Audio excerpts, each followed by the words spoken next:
All right, today I'm going to show you how to break down the H&K USP 9mm compact. First, let's go ahead and take the magazine out. Make sure it's unloaded. It is.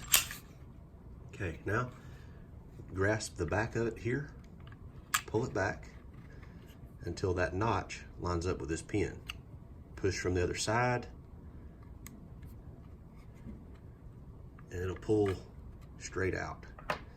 Now, let it go home, pull it forward, take the recoil spring out here, just put it on the table. Next, the barrel just pops out like most semi-automatic firearms. You can clean it, do whatever you need to it.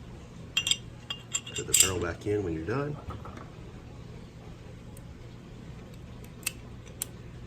Go ahead, put the recoil spring back in.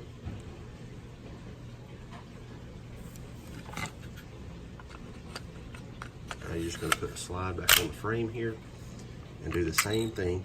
Just pull it back, line it up, push that pin down. It's ready to go.